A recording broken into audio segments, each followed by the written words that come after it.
Hello, my name is Cody, and welcome to Bards at Heart. This channel is all things tabletop RPGs, anywhere from personal adventures, stories, spells, and more. And today I thought I would talk a little bit about character creation. Whether it be your first time playing D&D, or it's your hundredth time playing D&D. Off to a great start. If it's your 100th time playing D&D, sometimes it can be confusing as to what class you want to play, what you want to do, especially when you're joining a new group, or especially if it's your first time, you kind of just see the list and are very confused by it. I know especially with trying to tell other people what they want to play can be rather confusing, explaining for the first time to other people about like what you want to do, what's a cleric, what's a druid, what's the difference between a warlock and a paladin, that sort of thing.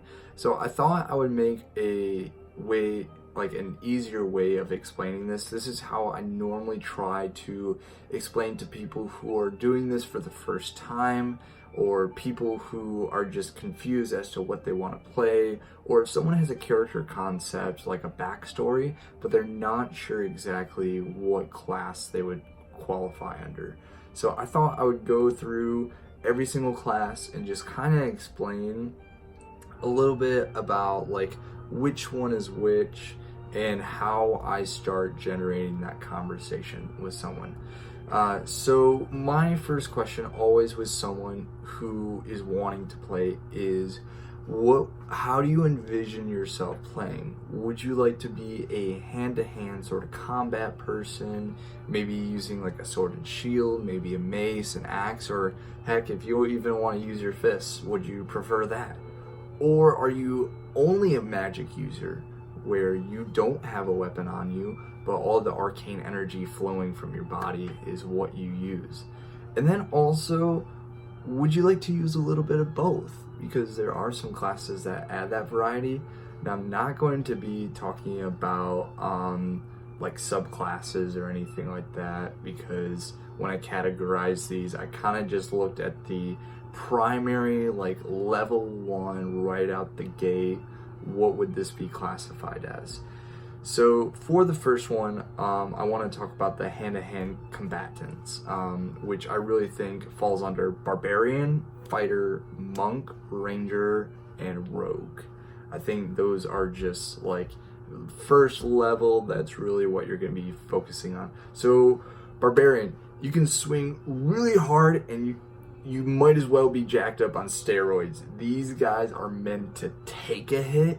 These guys are meant to deal out a hit as well. And so the next class would be Fighter. There is a 90% chance if you're using a fighter, you're probably a noob, which is totally fine. But if you really want to play Link and D&D, like from Legend of Zelda, this is a great place to start looking at.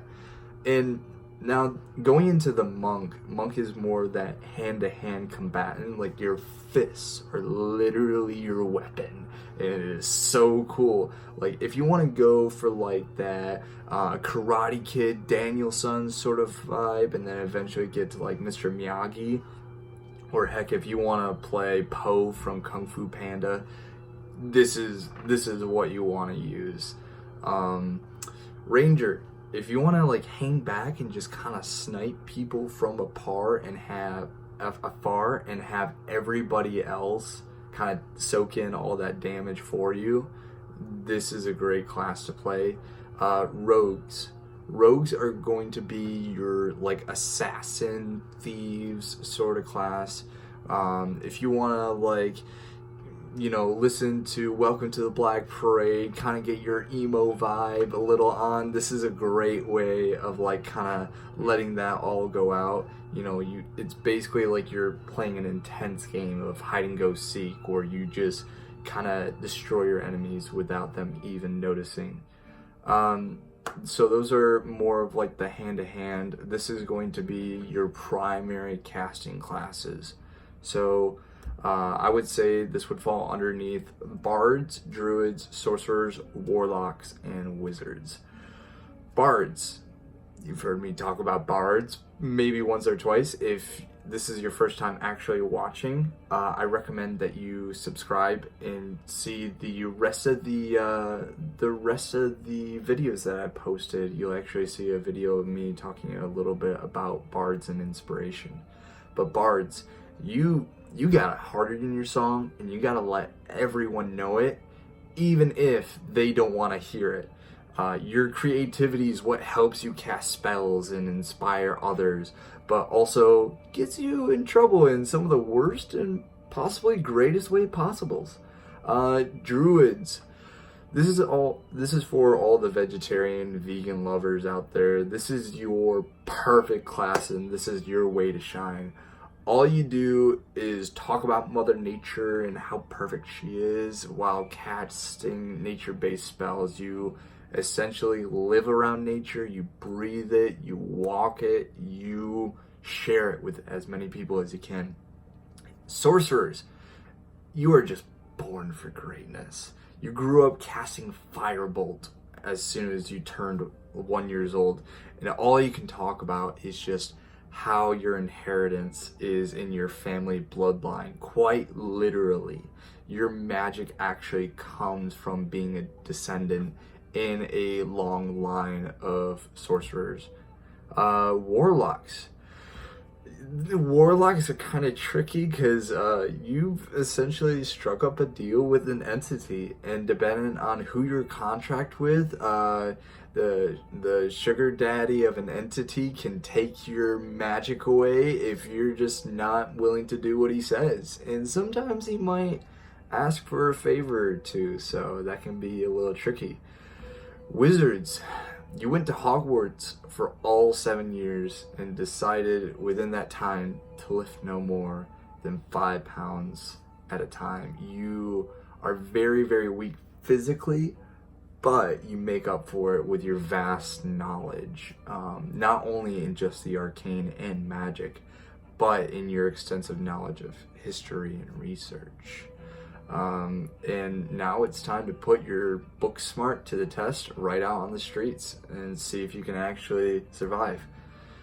And lastly, and most certainly not least, these are the combinations between which you can use magic while also playing with,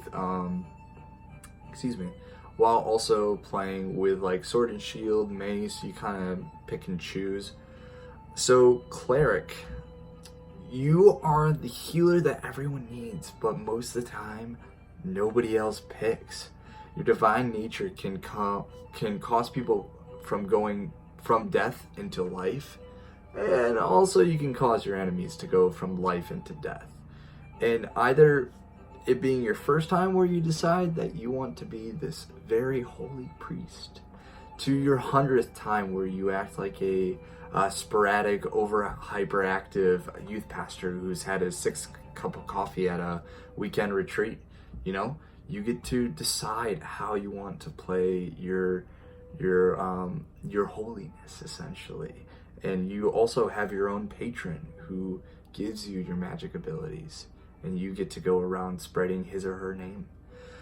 And lastly, Paladin. And essentially, Paladins are going to be your holy knights, you know. Essentially, you're playing Captain America, who has magic and has traded his dinner plate of a shield with a magic sword. And you basically spread your deity's name by hacking and slashing with your magic sword and showing just how good the law is to other people. And so this is actually the way that I try describing to people based off of just their interests. And this is why I like to use this as an introduction so much more. You can kind of play around with it, and the more and more you play certain classes, the more and more you kind of have an overall understanding. And, you know, if you read D&D memes, you also understand their stereotypes as well, which also helps. And it's so intimidating for the first time when you play D&D or you make your own character, because you're not really sure what you're signing up for or if this is actually what you prefer.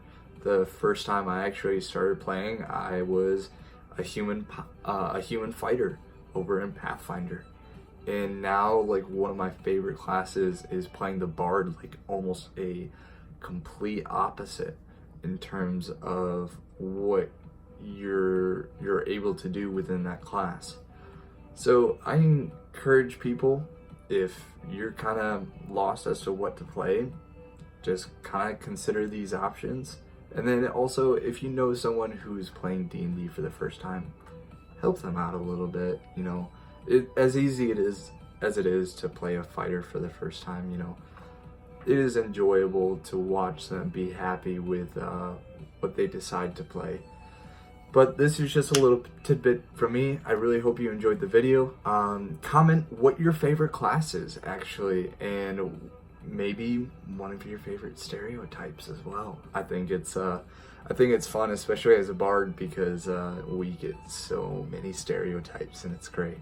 Well, anyways, hope you enjoyed the video, and I'll see you in the next one. Goodbye now.